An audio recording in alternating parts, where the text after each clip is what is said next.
Hello everybody. So today we're going to talk about the periodic table groups, and then we'll talk also about some of the atomic structure terms that you need to know. So the first group that I want to discuss with you is the alkali metals. And the alkali metals, something interesting about them is that they do not exist. So they do not exist uncombined in nature.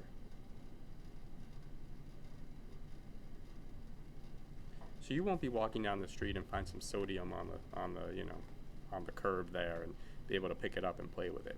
You saw in that video that I showed you how reactive those alkali metals are. They always react with whatever is around them. They never exist uncombined in nature. The next thing that's important is that they are the most reactive metals on the whole periodic table. So these are the most reactive metals. So again, we saw how reactive they were in that video. They're very reactive metals. Something important about the group 1 elements is that hydrogen is not an alkali metal. So you won't have hydrogen as an alkali metal. It is in that group because it has one valence electron. It's actually a nonmetal. In some periodic tables, you'll see it. It's actually in group 17. It's not in group 1. Something important about group 2 is that they also do not exist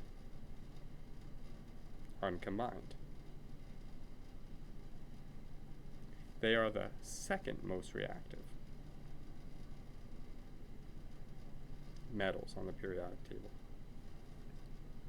Something interesting about those metals is that they happen to be found in a lot of, ores, or O-R-E. That is a rock-type mixture in which these metals can be mined, and hence their term alkali earth metals. If we look at group 17, some important features of them are that these are the most reactive nonmetals. They're all diatomics.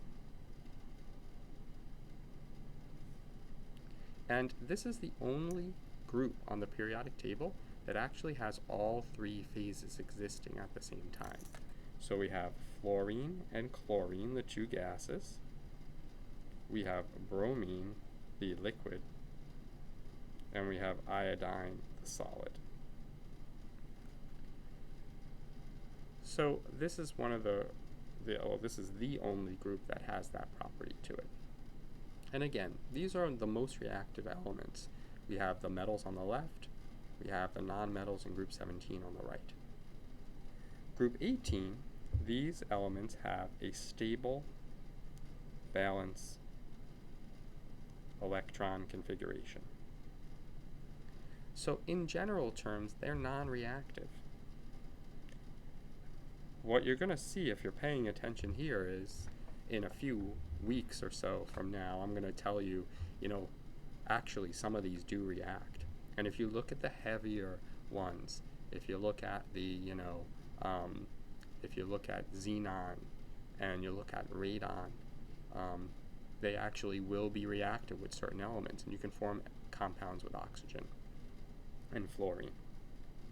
Now, special atoms, the diatomics, you should know the Brinkelhoff gang. And the Brinkelhoff gang, I call them the Brinkelhoff gang because here they are, Brinkelhoff. Take a deep breath. You just breathed in some oxygen. Well, you didn't breathe in O, you breathed in O2. O2 is how oxygen exists. God forbid you breathe in some fluorine, that would be F2. Iodine, I2. All of these exist as 2. Some of the elements, they form much larger molecules, like sulfur can form S8. Carbon can actually form this really cool structure called a Buckminster fullerene, and that is a ring-type cage soccer ball structure of carbon, and it actually has 60 carbons. And phosphorus can also form a molecule with multiple phosphorus atoms, P4. Now on the periodic table, there's some elements that are radioactive. A lot of elements have specific isotopes that are radioactive. Even, elements like carbon, something that's really ubiquitous in our world, there are radioactive isotopes. What a radioactive element is, it has an unstable nucleus. And when the nucleus is unstable, it releases particles. And you actually know one of these particles already. We did it in atomic structure. It's an alpha particle. Those particles come from unstable nuclei. It turns out that any element in the periodic table that has an atomic number greater than 83, so we're talking polonium or above, will be radioactive. What that means is that there's no stable isotopes of those elements. If I gave you some polonium, it would be radioactive. There wouldn't be an ability to separate out non-radioactive polonium from radioactive polonium. All the nuclei are unstable. Now that doesn't mean that the element doesn't exist. It obviously exists. It just means that the nuclei have the ability to change into a different element. In doing so, they release these particles, and it's the particles that they're releasing that are so dangerous. Those are the things that could cause radiation sickness and cancer. So let's talk about what we mean when we talk about atomic structure, and I use those terms. And I want to talk about atomic structure in terms of, well, we have a nucleus, and then we have the rest of the atom. So the first thing is the nuclear charge. And the nuclear charge, really what it is, very simply, it's just the number of protons in an atom. Think about this term, nuclear charge. In the nucleus, you have particles, protons, and neutrons, and the protons are charged. So the protons are the nuclear charge. If I give you an element like oxygen, and I ask you, well, what's the nuclear charge? You should say, let me look at the protons. It has 8 protons. That's the nuclear charge, plus 8. Now, when we do honors, we talk about something called effective nuclear charge. And effective nuclear charge, it takes into account the electrons. So let's take, for example, oxygen with its 8 protons. Well, surrounding this nucleus of 8 protons, we have a first shell that has 2 electrons and a second shell that has 6 electrons. So what happens is, these 6 electrons out here that I'll highlight, they don't feel those full 8 protons pulling on them. Instead, they're shielded. The inner electrons, which I'll highlight in green, are blocking the protons. And so the effective nuclear charge, or what I call ZEF, Z is for nuclear charge. ZEF is Z effective. It's equal to the number of protons minus the inner electrons. So if I said to you, well, what are those electrons really feeling? How are they doing today? And you were to say, well, they feel like 8 protons are pulling on them, but they have 2 inner electrons. They have these core electrons in green that are blocking. So in reality, those outer electrons only feel like there's plus 6 pulling on them. And this is going to become really, really important, because the more pull that those electrons feel, the tighter they are attracted to the nucleus. And if they're attracted to that nucleus, they're not going anywhere. They're going to be stuck on that atom. If they don't have such a high pull, if there's not a large effective nuclear charge, those electrons can be lost really easily. And when you look at the periodic table and you look at the metals and they're losing their electrons, well, they actually are losing their electrons because they're not attached well. And that brings me to my other point, the shielding. The shielding, really, it's just the number of energy levels. So if I take, for example, something like lithium, lithium has 3 protons.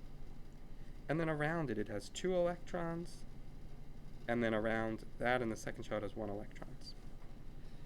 These inner electrons are shielding. So these inner electrons here are shielding. I would call these my shielding electrons. And those would be my ones that are in green. Now imagine we go down to something that's a larger atom, something like potassium. And if I go down to potassium, I have my K, and it has 19 protons. Get rid of that one there. It has its 19 protons.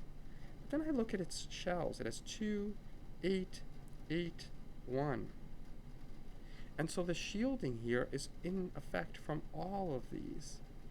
All of those electrons are shielding that outer electron. That shielding is important for reactivity. Remember the video, the guy put lithium into some water and it fizzed around a little bit and it wasn't all that exciting. And then he put potassium in water and there was a flame and it was vigorous. When he cut the potassium, you couldn't even see the metal because it oxidized, it changed so quickly. And this is the same deal. Over here, we have the potassium with much larger shielding. That shielding is responsible for what we saw in that video. The last thing, which we don't really talk about that much, but I'll mention it here, is electron-electron repulsion. And this sort of helps explain some of the, inconsistencies we see in what they call the trends. And so when I look at this, I say, all right, well, what are my electron-electron repulsions? So I'm going to draw out an orbital. Let's do it for oxygen.